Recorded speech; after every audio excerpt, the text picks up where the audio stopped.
প্ৰচাৰ চলাই আছে আমাৰ আৰু আগন্তুক যিটো 2024 MP নিৰ্বাচন হ'ব ইয়াৰ কাৰণে আমি প্ৰস্তুতি হৈ আছে এতিয়া মুঠতে আমাৰ এই ৰেলীটো 13 তাৰিখৰ পৰা আৰম্ভ হৈছে আৰু 10-12 দিনমান লাগিব শেষ হ'বলৈ ইয়াৰ পিছত আকৌ আমি গাৰ্জেন মিট কৰিম প্ৰত্যেকটা সমষ্টিত এই গাৰ্জেন মিট কৰি পেলাই আমি কিছুমান কথা লৈ মত বিনিময় আমি ইণ্টাৰেকশ্যন প্ৰগ্ৰাম আমাৰ আছে ইয়াৰ পিছত আকৌ ৰাজহুৱা প্ৰগ্ৰাম আছে এনেকৈ প্ৰগ্ৰাম চলি থাকিব আমাৰ আৰু প্ৰমোদ বড়োই এই 3 বছৰত মানে একো কাম কৰিব পৰা নাই জিৰ' আৰু BTCটো ধ্বংস কৰিবলৈ গৈ আছে সেইকাৰণে আমি এতিয়া ৰাইজৰ মাজত সোমাই পেলাই BTC বাচাও প্ৰমোদ বড়ো হাটাও এই অভিযানটো চলাই আছে BPF দলবিলাক কৈ লাভ নাই এই প্ৰমোদ বড়ো আমি 15 বছৰত একটা সিন্ডিকেট কৰা নাই মই লাভ নাই এইবিলাক কৈ নিজে লাজ লাগিব লাগে সি নিজে শ্ৰীৰামপুৰৰ পৰা নিজে পইচা লৈ আহে কি কৰে প্ৰমোদ বড়ো এইটো কৰি আছে সেইকাৰণে সি আমাক কৈছে আমি এইবিলাক বস্তু একো নাজানেই শ্ৰীৰামপুৰত কি হয় নহয় এইবিলাক বস্তু মই একো নাজানোৱেই 15 বছৰ কোনো ঠাচ নাই মই নাজানিছিলোঁ এতিয়াহে শুনি আছে প্ৰমোদ বড়োৱে এনেকুৱা শ্ৰীৰামপুৰ গেটৰ পৰা এনেকুৱা সিন্ডিকেট কৰি পেলাই পইচা লৈ আহি বুলি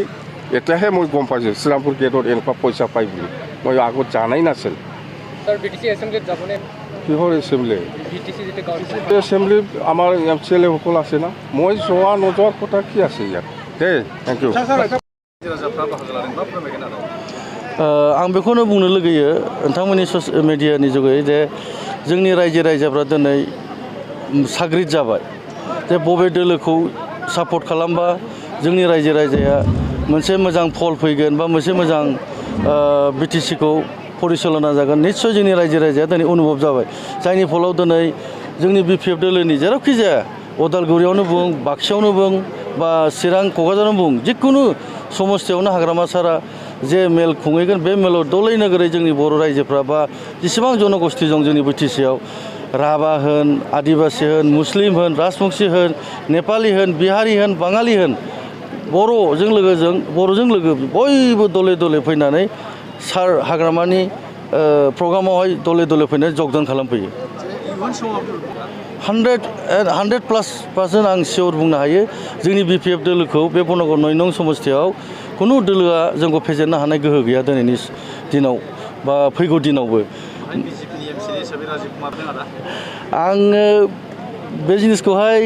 आङो नैबेखौल' बुंनो लुगैयो जाहाथे जे दिनखालि मेच जागोन 2025आव फुटबलखौ गेलेबासो मिथिलायगोन ना नङा होमबा सोर प्लेयारा मोजां सोर प्लेयारा गाज्रि आरो आं आसा खालामो समा फैथोंसै समखौ नेनोसै देनां जोंनि 2025आवसो जागोन BTC निर्बाचना जाहाथे समखौ नेनानै आङो बेनि एन्सारखौ रिप्लाइ होनोसै जोंनि बनगावनि 9 नम्बर बनगाव समस्थिनि रायजो राजाखौ आं बेखौनो खावलायो जाहाथे जोंनि BPF दोलोखौ मोजां मोनग्रा बा जोंनि BPF दोलोनि कर्मकर्ताफोर बयखौबो आं बेखौनो मेसेज होनो लुगैयो बा आह्वान होनो लुगैयो जाहाथे साफ्रोमबो जोंनि रायजो राजाफ्रा फैगौ MP इलेक्सन 2024आव जागोन गोनां बाहायबो जोंनिनो जायखि बिजाथियानो जाया बिथांखौ जोंनिनो रायजो राजाफ्रा दलै नोगोरै भटखौ सोगोन होननानै आङो मिजिं दं 2025 दिनैनि दिनावथ' नोंथांमोना नुगासिनो दं मोनब्रै जिल्लायाव 40टा समस्थियाव सार हाबै दिनै 40टा समस्थियाव हाबनो नागिरदों गथाय हाबै दिनै अलमस्ट 30+ जाबाय